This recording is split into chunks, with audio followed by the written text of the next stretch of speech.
And you can usually see me sa TV5, sa Payong Kapatid, na Good Morning Kapatid, also kay Julius and Tintin, only para sa Manila Pilipino, and also sa Billionaire News Channel, whenever there's a topic about marriage or family relationship. Favorite nila ako, imbitahan. Bakit kaya? Naisip ko siguro, I have sensible answers to our usual daily questions about marriage and family relationship. Kasi I just discovered the secret. Now, a few years ago, I discovered the secret. How to live happily ever after. Hindi siya fairy tale na naririnig lang natin lagi. Daily, happily ever after. No? Fairy tale yun na pwedeng hindi mangyari. Because maraming pwedeng manggulo sa atin. No? Sa buhay natin.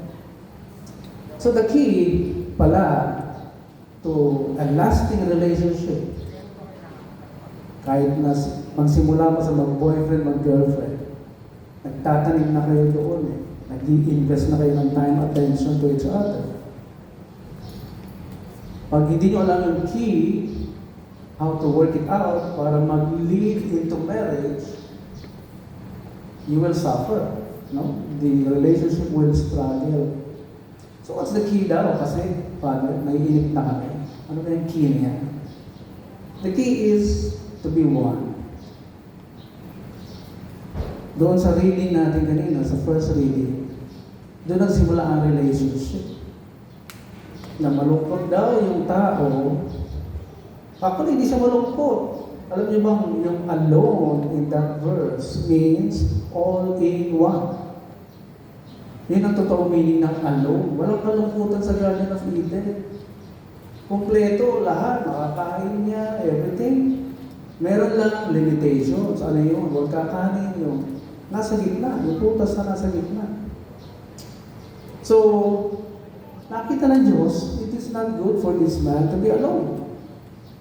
Kapag tinagalan natin, hindi yata tama na ang taong ito ay nasa kanya lahat.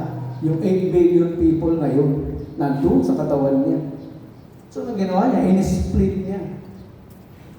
Nagkaroon na female. Galing sa tadya. Saan makinuha yung lalaki? Galing sa lupa. Eh bakit yung babae galing sa tadya? Oh. Hindi masagot ng mga philosophers niya. Ang masasagot niya, yung nararamdaman ninyo pag kayo ay nakipagrelasyon. Kasal man o hindi, you will also feel that. Ano yung nararamdaman mo? Ang pera niya, pera mo. Ang pera mo lang. What else? You will always desire for your husband. Genesis 2, chapter 2 or 3, verse 17. Yun ang effect sa pag-aasawa. 4 na bagay. Ano yung una? Mahihirapan ka sa panganganak. Pangalawa, talagang bawat mga anak mo, mayroong side effects. Pangatlo, your desire will always be to your husband. Pang-apat, he will rule over you. Kaya doon nagsimula ang relationship. In-split yung isang male para maging dalawa. Na dating nag-iisa. Ano ang goal ngayon pag ikaw nakapagrelasyon? Ang goal nyo ay dalawa is to become one again. Yun ang sabi sa Diyos eh. Iiwan ang kanyang nanay at tatay para sumama o makisama sa kanyang wife. Not the other way around. Hindi yung wife ang mag-uuwi sa husband sa bahay nila. Yung husband ang kukuha sa wife para iuwi sa sariling tahanan. Hindi sa tahanan ni mami and daddy. Ha? Kasi merong design ang marriage. Since yung marriage, hindi natin produkto ito ng Diyos. At bawat produkto may design. Kumbaga nakaset up na yung standards. Sundin mo yun, stress-free ang marriage. Pag hindi mo sinunod, puro stress ang marriage. Kaya pag lagi kayo na-stress sa inyong relationship, that means meron kayong hindi sinusunod na design. Okay? Ang appliances mo, pag sinabing 220, sinaksak mo sa 120 volts, talagang sasabog yun. You did not follow the design. The product was designed only for that specific volts or voltage para mas madali nyo maintindihan. Now, since ang goal ninyo is to go back into being one, tandaan ninyo na kayo ay hindi pinili, hindi pinuwersa. May pumersa ba sa'yo? Jerry? Di ka tinakot ni Carissa? Di ka tinutukan? Carissa, di ka tinakot, tinutukan? Blackmail? Para pakasalan siya? Walang ganon, ha? Mabuti naman. Walang sumbatan balang araw. Di ba? Kasi pag may ganon, pwedeng isumbat balang araw. Kasi pinilit mo lang ako. O, di ba? Ano mo didepensahan nyo? Mahirap i-depensahan nyo. So the goal is to be one. How to be one? Paano kaya? Pero kung may test muna ako sa inyong gagawin. Who understands or believe in perfect marriage? Taas ang kamay. Perfect marriage, taas ang kamay. Wala. That's our problem. Meron tayong hindi alam. Baka kasi yung design ng marriage ayon sa ating magkakaintindi, tinignan natin ayon sa ating parents, tinignan natin ayon sa ating kapitbahay, o sa mga kaibigan natin na puro hiwalay. Baka nandun yung design na tinitingnan natin. Hindi po galing doon ang design ng marriage. Okay. Maraming taon na ang lumipas, hundreds of years na, maraming scientists na nag-aral tungkol sa marriage. Bakit kaya hindi magkasundo ang male and female? Bakit kaya pag nagsama sila, ang taas ng stress level? O di sila kung nilalayo, naghanap sila ng sagot eh. Anong sagot? Because magkaiba ang male and female. Although parehong may capacity to get rich balang araw, pareho pwede maging successful, kanya-kanya, walang inferior, walang superior, pantay-pantay, pwedeng maging presidente ng kumpanya ang babae, congressman o senador or leader. That was before they got married. Yun ang sitwasyon ninyo as single person. Pareho kayo may kapasidad na maging successful, maging mayaman. Nagbago ang lahat sa Genesis chapter 2 nung sila ay mag-asawa na. Bakit? Kasi ang marriage ay hindi pwede maging dalawa ang ulo. Kasi sabi, magiging isang katawan kayo eh.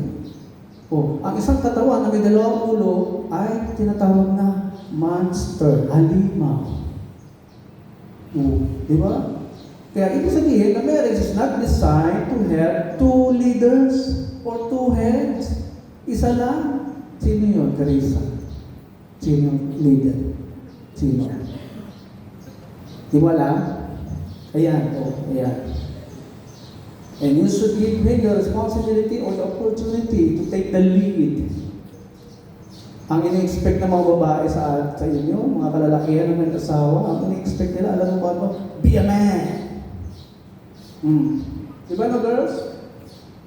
Magdesisyon ka ng tama. Panindigan mo ang desisyon mo. Hindi yung tatanungin mo pa si mami, si daddy. Teka muna, wala ko sinasabi si mami. Hindi nila gusto eh. Gawin mong konsultant ng parents mo, pero sekreto. Huwag mo idahilan sa kanya. They will only get frustrated.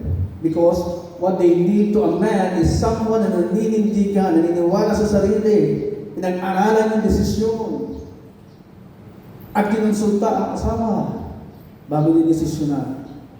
Dahil pag ikaw lagi nagdidesisyon, ang tawag diyan ay diktador. Leader ng tahanan na walang love. Hindi iniisip yung kanyang partner. Pinipilit lagi pasunurin ng kanyang wife. Diktador po ang tawag doon, ha?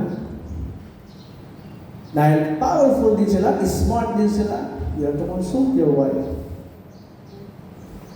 Dahil pag hindi, someday, isusumbat sa iyo. Nandito ba ako sa marriage na to? Parang wala naman ako sa marriage na to. Hindi mo ba ini-involve sa mga desisyon? Bumili ka ng bahay, hindi mo mula ko yung sulta. Gusto ko ba tumira dyan? Tinanong mo ba ako? Something like that. Mga big decisions. So, Hindi natin naiintindihan sa salitang perfect. I-define ko sa inyo, ha? Sabi ni Socrates, Greek philosopher, wisdom is the beginning of definition of terms. I-define mo yung word, you will be wise enough to understand.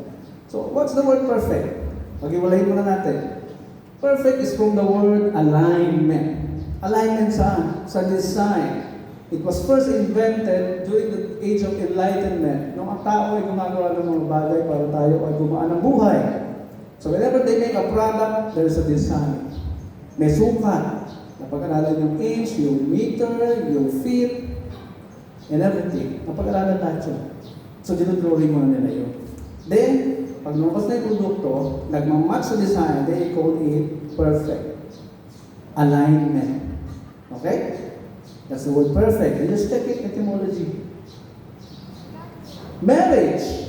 Marriage daw is from the word gem. The fusion of two elements. The fusion. Pinag-iisa. Parang yung isa ang silver, ang gold, ang diamond, pakalat-kalat lang yan. Pinag-iisa nila yan. Tinatanggalan dumi, tubig, water elements, or dirt, etc. Hanggang sa, dinadaan sa init, pressure, hanggang sa pag-iisa. At pag isa na siya, wala nang dumi, tubig, etc. Anong tawag sa kanya? He becomes a valuable item. He becomes a valuable stone. Kapag kayong dalawa, laging nag-aaway, at talagang pilit niyong nilalabanan ng isa't isa, hindi pwede, ako dapat lagi masunod. Mahihirapan kayong maging isa. Okay? Pero kapag naunawaan mo yung side ng asawa mo, uy, tika mo na, may point siya doon na. Hindi ko nakakita yun na. Okay, tama ka. Sige, gawin natin yan. Ganun po ang tamang pag-uusap ng mag-asawa. Hindi nag-compete sa isa't isa. Hindi po may doctorate ka, siya degree lang. Gusto mo ikaw lagi masunod sa marriage. Mali po yun. Lalo na pag yung babae mas educated, ako si lalaki. College degree lang, ay ako, lilit ang tingin ng lalaki sa sarili niya. Ito naman, tataas ang tingin sa sarili niya. Bakit kung nangyayari yun? Because the marriage design is not happening. So the two products inside the marriage that's supposed to be one product ay malfunction because the design is not happening. Hindi nyo sinusunod. According to Carl Jung, psychologist, ang difference natin sa animals, malaki. Sa animals, they cannot decide.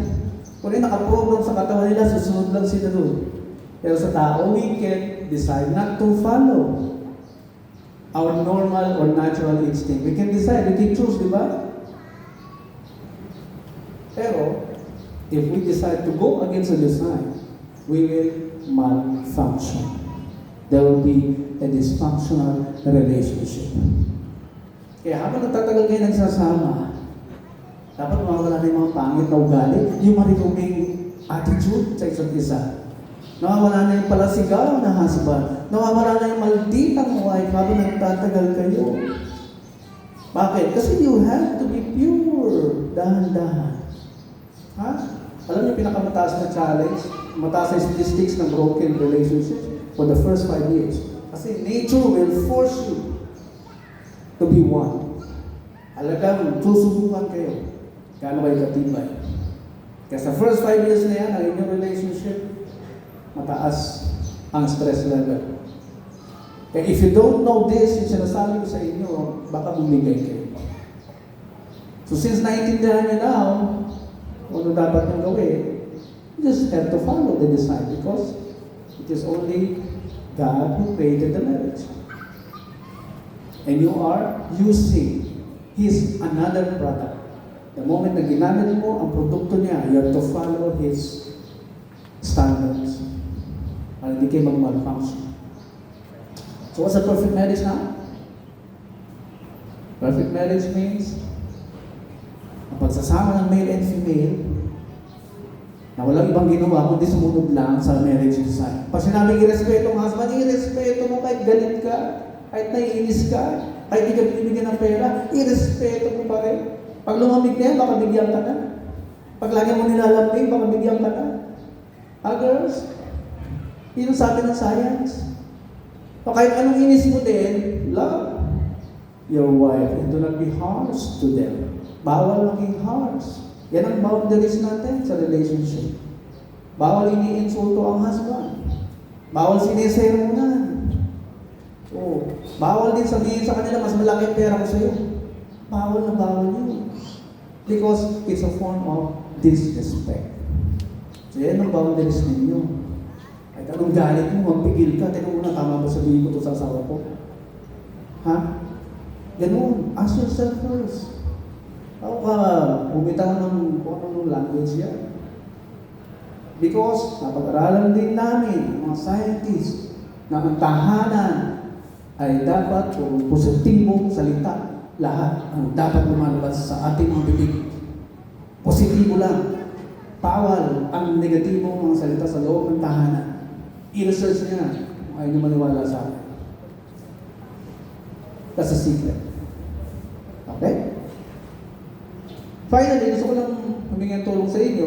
Meron po kaming foundation. Nagpupunta po kami ng mga seminars sa mga parents so they can produce functional children in the society dahil kahit anong gawin natin, we are affected by these dysfunctional children na nagiging dysfunctional adults later on. So sinusulit po namin lahat ng mahihirap na lugar because nandun yung mababang level ng mataas na level ng ignorance. We conduct seminars. Siyempre, hindi mo mapapunta kung walang pagkain, walang food packs. So, kailangan po namin tulong ninyo para contributing para tuloy-tuloy po bumaba ang poverty level natin at tumaas ang ating intelligence level. 2018, so based sa atin, no? We are third of the most ignorant country in the world. At ang latest survey din, yung mga illiterate children na lumabas ng eskwelahan, nakagraduate pero illiterate. Ang sakit nun, di ba? We still have a lot of work to do. Let's start inside our families. Okay? Let's produce functional children in the society para makinabang naman yung mga susunod na generations. Maraming pong salamat sa inyong pakikinig. Congratulations to the both of you. We will now proceed to the